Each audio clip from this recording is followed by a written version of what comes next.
திராவிடம் என்றால் என்ன என்று முதலமைச்சர் ஸ்டாலின் விளக்கம் அளிக்க வேண்டும் என நாம் தமிழர் கட்சி ஒருங்கிணைப்பாளர் சீமான் தெரிவித்துள்ளார்.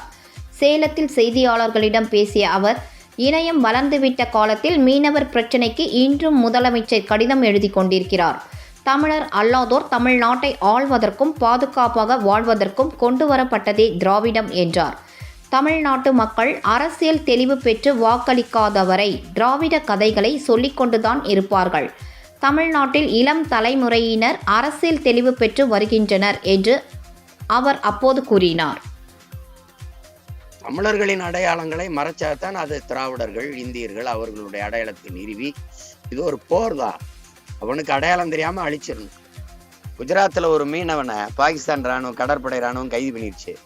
இந்திய கடற்படை ராணுவம் விரட்டி போய் தடுத்து மீட்டு கொண்டாரு. அப்படியே எங்களுக்கு அங்கே நிற்கிற கடற்படை ராணுவம் எங்களை கைது செய்யும்போது செய்ய மாட்டேங்குது. ஏன்னா நான் அவனுக்கு பொருட்டு இல்லை. என்னுடைய அவமானம் இந்த நாட்டின் அவமானம் இல்லை. என்னுடைய உயிர் போவது அவனுக்கு இழப்பு இல்லை. சாவன் தமிழன் தானே, செத்து போட்டும். ஆனா இங்க ஒரு மானங்கட்ட கூட்டம் இவனுக்கே தான் ஓட்ட போட்டு தொலையும், இவனுக்கே அதிகாரத்தை கொடுக்கும்.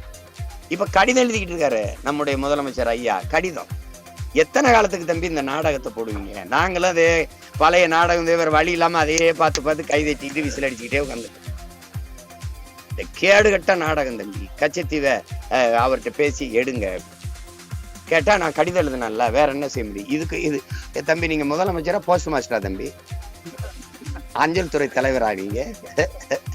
அஞ்சலக தலைவரா? பேர் சொல்லுங்க. நீங்க இமெயிலு, இன்டர்நெட்டு, இன்ஸ்டாகிராம் அந்த காலத்துல நான் கடிதம் எழுதுறேன்னு சொல்லிட்டு இருந்தா ஏதோ போங்க தம்பி, கொடுமை நடக்குது போங்க. தமிழ் இளம் தலைமுறையினர் அரசியல் தெளிவு பெற்று விழிப்புணர்வு எழுச்சி வருதுங்கிறத கவனம் பண்ணிக்கிட்டு பேசணும். கேட்கறதுக்கு பதில் சொல்ல தெரியாது. திராவிடம்னா என்னன்னு ஒரு ஒரு ஒரு ஒரு முடிவு வர சொல்லுங்க.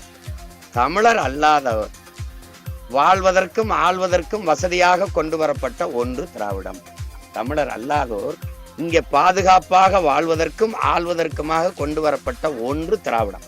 மறுப்பவர் எவர், எதிர்ப்பவர் எவர்? என்னோட யார் வாதிட வருவா?